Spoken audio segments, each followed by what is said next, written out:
Salut à tous et bienvenue dans cette nouvelle vidéo. Aujourd'hui on se retrouve pour le premier update lecture de ce mois de mai. Je suis désolée, j'ai vachement tardé à vous le filmer, puisque pour être très honnête avec vous, juste avant j'ai filmé la pile à lire du mois de juin, donc c'est dire à quel point je suis très en retard. Voilà, je n'ai pas d'excuses, j'ai été en vacances, mais en ce moment je procrastine à mort sur plein de choses. Je pense que c'est mon mois, et en mai fais ce qu'il te plaît, bah c'est exactement ce que j'ai fait. Je n'ai pas foutu grand chose, mais ça fait du bien aussi, je pense que j'étais fatiguée, que j'avais besoin de ça.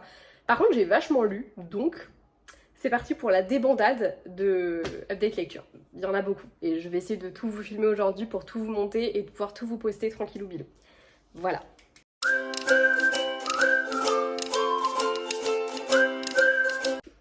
Anatomy of an Obsession d'Orlan Gray est un roman qui est à cheval entre la dark romance et le thriller, et je pense que c'est ce qui fait que c'est un récit, comme j'ai pas trop su me positionner pendant toute la lecture, qui m'a happé quand même. Je pense que si j'avais dû le classer dans l'une ou l'autre des catégories dès le début, je l'aurais pas apprécié de la même manière. Le fait qu'on me le vende comme un roman qui est à la croisée de deux genres, et que pendant tout le roman je me pose la question de où est-ce que ça m'emmène, et bah ça a vachement joué en fait. Comme quoi, les attentes de lecture qu'on va te créer en calant un livre dans un genre, et bah ça joue aussi sur ton ressenti de lecture. Et là, le fait qu'il soit pas vraiment classable comme livre, et bah ça a vachement joué sur ce que j'en ai pensé au final, et surtout sur mon expérience de lecture. Voilà. Ce roman, c'est l'histoire de Nana, une jeune fille qui a vécu le pire, puisque ses deux parents sont morts, son père a notamment été assassiné. Elle vit sous une fausse identité dans une petite fac où elle suit des cours de criminologie, si je dis pas de bêtises. Et elle n'a pas du tout conscience d'être prise en chasse par un stalker qui fait que de la suivre jusqu'à ce que ça s'accélère un petit peu. Un de ses professeurs est retrouvé mort, assassiné, et elle va commencer à recevoir des mots un peu chelous. Ce qui va l'amener à accepter l'invitation d'un camarade de fac à l'héberger dans son appartement plutôt que de rester seule dans la résidence à la fac, là où il vit avec son frère. C'est un grand appartement, ils sont pas obligés d'être les uns sur les autres, mais au moins elle n'est pas toute seule. Et là, elle va se retrouver face au frère, qui n'est autre qu'une star de cinéma, qui a beau être un très bon acteur, c'est aussi un vrai connard, surtout avec elle. Bref, ce roman va donc à la fois nous raconter l'histoire de Nana et de ce fameux frère, où ça va un peu se tourner autour, et ça va un petit peu se tirer dans les pattes, et ça s'aime pas trop, mais ça se tourne quand même autour. Et en même temps, toute cette histoire de stalker, il y a quelqu'un qui la suit, il y a quelqu'un qui lui veut du mal, il y a quelqu'un qui veut la tuer, il y a un meurtrier sur le campus, y a des gens qui ont un lien plus ou moins lointain avec elle, qui vont avoir des petites bricoles qui vont leur arriver, bref. On comprend très vite que le stalker, c'est la même personne qui a tué, on comprend très vite que ce stalker, il en a après elle, après Nana. Ce roman, je ne sais toujours pas vraiment quoi en penser, j'ai pas passé un moment exceptionnel, mais comme je vous dis, il m'a tellement plongée dans cette espèce de... je sais pas, d'entre-deux. Je lis un thriller, mais en même temps, je lis une dark romance, et en même temps, trop bizarre. Et je suis la première étonnée, mais je crois que les passages que j'ai limite préférés, c'est ceux un peu en lien avec la romance.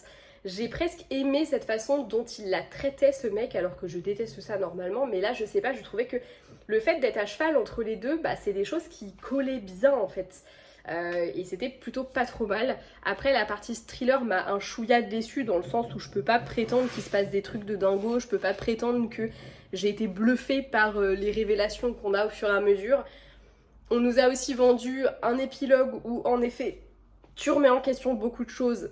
On va pas se mentir, c'est le cas, hein, ça remet en question beaucoup de choses. Mais voilà, je sais pas, je suis vraiment mitigée. Je pense que c'est juste pas du tout ma came. Mais que l'aspect thriller et ce côté un petit peu... on sait pas trop qui lui veut du mal, le piège, on sent qu'il se referme petit à petit sur elle. On a un peu des personnages qui sont pas ultra fiables, parce qu'en plus elle est shootée un peu au médoc, donc il y a des fois où il se passe des choses et t'es pas du tout sûr que ça soit vraiment passé.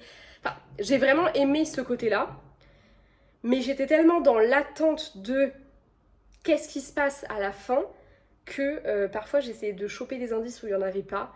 Je trouve que le récit est particulièrement long. En fait, les personnages ne m'ont pas du tout plu. J'ai détesté les personnages. Il n'y en a pas un seul que j'ai trouvé aimable. Elle développe une obsession pour le mec. Bon bah en termes d'obsession, voilà, c'est le titre du roman. Je trouve que ça va très bien avec ça, puisque bah forcément le stalker il est obsédé aussi par elle. Enfin, je sais pas, je trouve qu'il y a vraiment quelque chose d'ultra malsain dans les relations, et je pense que c'est ce qui fait que je n'ai pas aimé, et c'est ce qui fait que je n'aime pas la dark romance, c'est que ce sont des relations souvent très malsaines, et c'est exactement ce que j'ai retrouvé là-dedans. Mais en même temps, comme on me l'a vendu comme un thriller et de la dark romance, j'arrivais à me mettre dedans quand même. Vous voyez ce que... Enfin, je sais pas si vous voyez ce que je veux dire.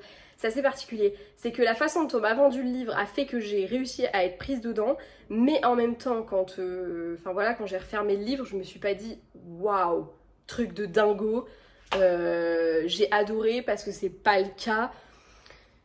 Ouais, c'est assez particulier comme sensation d'avoir vraiment eu l'impression d'être prise dans un livre et en même temps de ne pas... Enfin, je sais pas. En fait, je crois que j'étais constamment dans le où est-ce que ça m'emmène, où est-ce que ça m'emmène, et de jamais trop le voir venir. Et à chaque fois que je voyais des trucs venir, je me disais non, c'est trop gros, puis finalement pas tant que ça.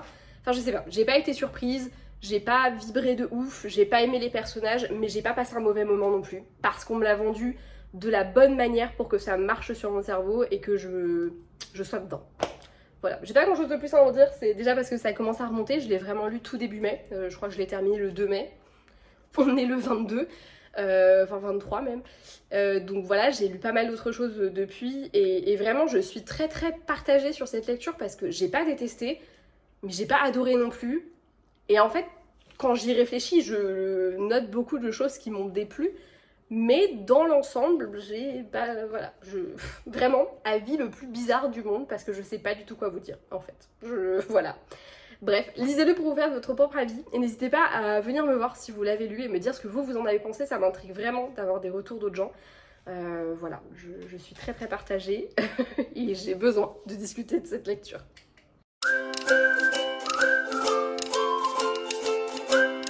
Bon, sur le roman suivant, promis, je suis beaucoup moins partagée puisque j'ai lu Loin des échos de Cora G. C'est de l'auto-édition et c'est le premier roman édité de Cora, qui non seulement est une personnalité adorable, mais qui en plus de ça signe là un premier roman qui vraiment vaut le détour, qui est très émouvant, qui n'est pas facile à lire et qui n'est donc évidemment pas à mettre entre toutes les mains, mais qui vaut le coup. On va y suivre Aurora, de son nom de scène Aube, qui est une pop star ultra connue, ultra adulée, mais qui vit un enfer dans sa maison de disques. Elle est littéralement souillée de toutes les manières possibles, elle leur appartient corps et âme, et un jour, c'est la fois de trop. L'homme de trop qui la touche au moment où elle n'en pouvait plus, et elle plaque tout, prend sa bagnole et se casse. Elle va atterrir au fin fond du trou du cul du monde, dans un espèce de ranch à la française, dans la diagonale du vide, vraiment quand je dis le trou du cul du monde. Et elle va y rencontrer Ethan, qui tient le ranch comme il peut, et qui élève également sa petite fille comme il le peut. On va avoir un véritable fun family, avec beaucoup de traumas à gérer, et franchement, la gestion des traumas par l'autrice est très bien réussie. Je trouve que on a trop souvent le cas de personnages qui ont été traumatisés par des choses, et qui vont être, comment dire, on va dire que le trauma, en un claquement de doigts, c'est terminado. Moi, les moments où ça m'a le plus fait du mal à lire, c'était pas les moments où on voyait Aurora souffrir physiquement et mentalement sur place quand il lui arrivait quelque chose. Non, parce qu'Aurora, elle dissocie quand elle se fait violer. Donc en fait, elle le vit, mais elle le vit pas. Et c'est, enfin, je sais pas comment l'expliquer, mais elle dissocie et nous aussi en tant que lecteurs.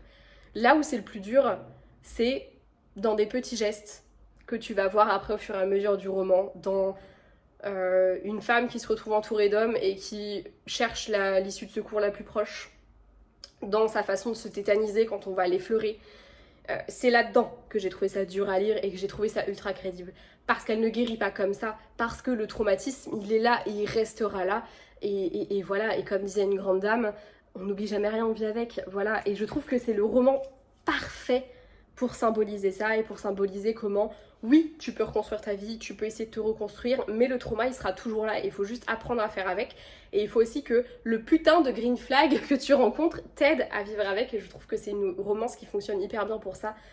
Parce qu'Ethan, dès qu'il comprend, sans qu'elle ait besoin de le dire, certaines choses, il va essayer de s'adapter, il va toujours lui poser des questions, respecter ses limites, prendre le temps de faire les choses, et c'est très très joli.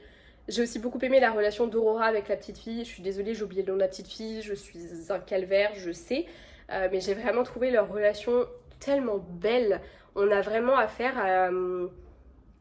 à une relation qui, pour moi, tombe sous le sens, est ultra belle, tombe même plus sous le sens que la relation amoureuse, je trouve. Et ça crée un vrai fan family, très très beau, où petit à petit, les gens vont s'attacher à cette version de cette pop star hyper adulée, vont la protéger et vont l'aider à se reconstruire, sans pour autant oublier les traumatismes, hein, c'est la base, enfin voilà, c'est la base d'elle-même, elle est devenue ces traumatismes par bien des aspects, mais justement, l'idée c'est qu'elle ne soit pas juste définie par ses traumatismes, elle est plus que ça, elle est plus forte que ça restera là, peut-être même que ce sera là toute sa vie et qu'il y aura des choses qu'elle sera jamais plus en mesure de faire, mais elle est capable d'avancer, de se créer, et pour ça elle a besoin de gens hyper green flag autour d'elle, et c'est exactement ce qui se passe avec les personnages de ce roman. C'est un roman qui est beau, c'est un roman où on sent que l'autrice elle a vraiment cherché à travailler cette histoire de trauma et de comment on se reconstruit après ça. Et j'ai vraiment aimé ça dans le roman. C'est pas un roman qui est facile à lire, et comme je vous dis, l'autrice disait toujours les 8 premiers chapitres sont très durs à lire, bah moi pas tant que ça, c'est pas ceux qui m'ont paru le plus difficile. Ceux qui ont été le plus durs, je vous dis, c'est vraiment dans ces moments du quotidien où il y a des flashs qui lui reviennent, des sensations, des émotions. Là, c'était un peu plus dur. Et j'avais moi-même d'ailleurs un peu tendance à dissocier dans ces moments-là parce que c'était trop difficile à lire. Et je me rendais compte des fois d'ailleurs que je devais revenir en arrière parce qu'il y avait des moments où mon cerveau il avait tellement fait un switch que j'avais du mal à me remettre dans l'action du coup quand elle repartait dans ses pensées, etc. Mais voilà, c'est un très beau premier roman et j'ai hâte de découvrir les autres romans de Cora. J'ai hâte de l'avoir abordé d'autres sujets, difficiles ou pas. Là, je sais déjà de quoi va traiter le tome compagnon et franchement, j'ai trop hâte, ne serait-ce que parce que pour le personnage dont il va être question, bah, j'ai vraiment envie d'en savoir plus. C'est un personnage qui m'intrigue beaucoup. Et puis, accessoirement, les choses dont on parle dans ce tome-là, bah, ça m'intrigue aussi beaucoup. Voilà. Accessoirement, merci à Cora d'avoir écrit une romance cow-boy à la française. Ça m'a hypé de ouf, je me suis complètement sentie au ranch. Parce que je trouve que ces romances-là, et c'est ce qui fait que j'aime beaucoup et qu'en ce moment je suis un peu à fond dans ma phase de romance cow-boy, c'est très souvent des gens qui sont perdus un peu en eux-mêmes et qui vont se trouver perdus dans un coin de campagne, qui vont un peu se redécouvrir dans un lieu qui n'est pas du tout un lieu qu'ils ont l'habitude de fréquenter. Et c'est souvent des histoires un peu comme ça, enfin, c'est comme sur les téléfilms TF1, là, la citadine qui débarque au ranch et qui, bah, en fait, on se rend compte que dans sa vie, citadine, elle n'est pas forcément heureuse et elle a perdu qui elle était vraiment, et finalement, voilà. Et bah, c'est peut-être un peu bateau, mais j'aime vraiment beaucoup cette quête de soi-même. Et je trouve que c'est très très très symptomatique de ce genre de roman et c'est quelque chose que j'aime beaucoup. Et je pense que c'est ce qui me plaît autant dans les romances ranch. Parce qu'en ce moment, je vous le dis, c'est trop ma came et vous allez le voir avec le roman juste après.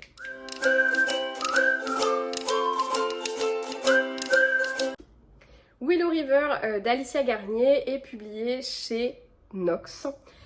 Et il s'agit d'un small town. Alors oui, ça peut prêter à confusion, mais ça n'a rien à voir avec Amber Falls, il n'y a vraiment rien à voir. Le seul lien, c'est que c'est une petite ville. Voilà, c'est tout. Et que c'est écrit par la même autrice. Ça se passe pas du tout au même endroit, puisque Amber Falls, il me semble que c'est dans le Massachusetts que ça se déroule. Il me semble que c'est pas très loin de Boston. Et là, on est dans le Montana, dans un ranch. Raphaël est rancher. Il gère d'une main de maître le domaine avec son frère, sa sœur et sa maman, je crois, même si sa maman fait pas grand chose sur le ranch, enfin elle est pas, elle travaille pas beaucoup dessus, mais voilà. Et voilà, c'est un homme un peu taciturne qui a été légèrement brisé par son passé, déjà par la perte de son père quand il était enfant, puis par l'abandon de Fallon. Fallon, la seule femme qu'il a jamais aimée, qu'il a rencontrée quand il était tout jeune, il avait 17 ans. Ils ont vécu une très belle histoire d'amour le temps d'un été, puis elle est partie et elle lui a brisé le cœur. Seulement voilà, Fallon est de retour. Ce roman va nous être raconté en 2 temps. On va avoir le point de vue principalement de Raphaël dans le présent, où il va devoir faire avec le retour de cette femme qui lui a brisé le cœur et à qui il en veut encore. Et on va en même temps suivre Fallon, mais dans le passé cette fois-ci, quand elle va débarquer dans cette petite ville où elle a absolument pas envie de passer l'été. Et finalement, elle va passer un des plus beaux étés de sa vie. Voilà. C'est une histoire qui est très belle. J'ai eu un coup de cœur pour ce roman, vraiment. Parce qu'il est beau, parce qu'il est tendre, parce qu'il est vrai, parce que c'est une très belle romance, parce qu'il va aborder plein de sujets différents, des sujets qui sont pas faciles. Moi, en fait, il m'a vachement fait penser à mon propre roman Forgiveness, par certains sujets qui sont abordés et par leurs personnages féminins qui vont vivre des choses très similaires. Et ça m'a un peu bouleversée, je vais pas vous cacher de le lire, ce roman. C'est un roman qui est très intense à lire et très intense à vivre. La romance entre les personnages est très très belle, que ce soit celle du passé ou celle qui va se recréer dans le présent. J'ai beaucoup aimé la manière dont elle est construite. J'ai beaucoup aimé les personnages, ce qu'ils vont vivre, etc. Enfin, je trouve vraiment que c'est une très belle histoire. On est vraiment dans... J'ai du mal à trouver mes mots en fait pour vous en parler parce que j'ai tellement peur de vous spoil des détails que je ne sais pas comment vous en parler. Mais ouais, moi j'ai vraiment aimé. J'ai aimé qu'elle soit aussi vraie, qu'elle parle aussi facilement de ces gens qui sont pas forcément faits pour être ensemble, mais qui vont tenter quand même le coup envers et contre tout, envers et contre tous. Je trouve que c'est une histoire qui ne manque pas d'intérêt. Le fait d'avoir à la fois le passé et le présent qui s'entremêlent, je trouve que c'est vraiment sympa. Elle l'avait déjà fait dans Amber Falls, mais Amber Falls j'avais trouvé que c'était un peu long. Là j'ai pas eu cette sensation de longueur, même si le présent, je trouve qu'il est très très lent à se mettre en place. Il se passe beaucoup de temps avant qu'ils se voient, avant qu'ils se parlent. Il y a plusieurs chapitres du point de vue de Raph où en fait elle est toujours pas là. Et après à l'inverse, la relation dans le présent s'accélère vachement. Enfin voilà. Et après il se repasse des choses et pareil je trouve que c'est assez rapide sur certains trucs. Enfin j'ai trouvé qu'il y avait un rythme assez particulier mais moi ça m'a pas dérangé. Je sais qu'il y a des gens qui n'ont pas aimé le livre pour ça, qui l'ont trouvé beaucoup trop long. Moi ça m'a pas dérangé parce que vraiment j'ai adoré suivre leur histoire, que ce soit dans le passé ou dans le présent. Et j'ai beaucoup aimé la manière dont les chapitres se répondaient d'une certaine manière. J'ai trouvé que c'était vraiment cool. Et moi j'ai aimé. Après je sais que ce sera pas du goût de tout le monde et je sais qu'il y a des gens qui n'ont pas trop kiffé en fait justement cette façon de faire. Moi personnellement j'ai vraiment aimé. J'ai trouvé que c'était un récit qui était très beau, qui était très tendre, qui était très touchant et très marquant. C'est un récit qui fait pleurer, c'est un récit qui fait mal aussi parfois, mais c'est un récit où les personnages sont pas tout lisses et où ils vont avoir des qualités, ils vont avoir des défauts, ils vont avoir des réactions qui sont très humaines. Et j'ai aussi beaucoup aimé le fin mot de cette histoire. En fait, j'ai aimé à la fois ce qui s'est passé dans le passé et qui a mené à ce qu'ils en soient là, mais j'ai aussi beaucoup aimé comment c'est géré dans le présent, parce que je trouve que c'est réaliste en fait. Et du coup, c'est ce que j'ai le plus aimé dans le roman, c'est le réalisme de cette histoire d'amour, malgré des choses qui peuvent paraître un peu irréalistes, notamment autour de la famille de Fallon, voilà, qui sont des grands tout-puissants, etc. Bon, j'ai trouvé que sur certains détails, c'était peut-être un peu too much, mais en même temps, après tout, des gens comme ça doit bien exister dans le monde, et je trouvais d'ailleurs que ça faisait... un peu à l'image de Le Loin des Échos, ça fait vraiment un parallèle à des choses qui se passent aujourd'hui dans le monde, et voilà, j'ai trouvé que c'était... Enfin, avec des puissants de ce monde. J'ai trouvé que c'était des livres qui faisaient tous les deux vraiment écho à tout ça. D'ailleurs, je ne l'ai pas précisé dans l'un des échos, mais c'est aussi quelque chose que j'ai beaucoup aimé, le fait qu'on n'en parle pas assez, mais dans les industries cinématographiques, etc., le côté un peu star system, on sait très bien qu'il y a des dérives, on le sait maintenant, et je pense qu'il y a des gens qui le savaient il y a longtemps aussi, et qui ont choisi de fermer les yeux, ou qui ont eu peur et qui ont fermé les yeux pour ça. Et je trouve qu'il en parle très très bien le livre, et là, celui-ci, Willow River, j'ai un gros doute sur le titre depuis tout à l'heure, je dis Willow River, mais est-ce que c'est bien ça ? Bah je sais pas, parce que comme je l'ai pas sur moi, je peux pas vérifier. Bah tant pis, ça se trouve je dis des conneries depuis tout à l'heure, oupsie. En tout cas dans ce livre là, ça m'a fait aussi cet effet de, en fait les plus puissants, ils sont intouchables, ils peuvent faire ce qu'ils veulent et personne s'en fout, enfin tout le monde s'en fout plutôt. Et je trouve ça dingue, voilà, je trouve ça juste dingue. Bref, voilà un petit peu, je veux vraiment pas vous spoiler quoi que ce soit de ce roman, donc je préfère ne pas en dire trop, mais moi sachez que j'ai eu un coup de cœur pour l'histoire. Je pense vraiment que je l'ai lu à un moment où en fait ce qui se passait dedans me touchait particulièrement, je sais pas pourquoi, parce que pourtant... je sais pas, mais juste la vibe cowboy, la romance en deux temps, c'est quelque chose que j'ai beaucoup aimé, et je pense aussi qu'il y a vraiment sincèrement le fait qu'il y a un lien aussi fort avec ce que moi j'ai écrit dans Forgiveness. Voilà, forcément je pense qu'il y a une part de moi qui s'est beaucoup retrouvée, enfin pas qui s'est retrouvée, mais en fait je pense que je me suis attachée au personnage parce que je suis attachée au personnage que moi j'ai écrit, et du coup j'ai un peu fait le parallèle dans ma tête à propos de ça, et voilà. Je pense qu'il y a un peu de ça aussi, mais en tout cas j'ai adoré ma lecture et je vous conseille ce roman. Voilà. C'est tout pour ce premier update lecture pour le mois de mai. J'espère vous avoir donné envie de découvrir ces deux romances cowboy et Anatomy of an Obsession, ce roman que je ne saurais classer et dont j'ignore encore ce que j'en ai pensé, c'est fou ça. N'hésitez pas comme d'habitude à me donner vos avis sur les 3 livres en question si vous les avez lus, ou à me dire si j'ai réussi à vous convaincre de les lire si vous hésitiez encore. Et voilà, je vous dis à bientôt dans une prochaine vidéo et jusque là lisez beaucoup, ciao.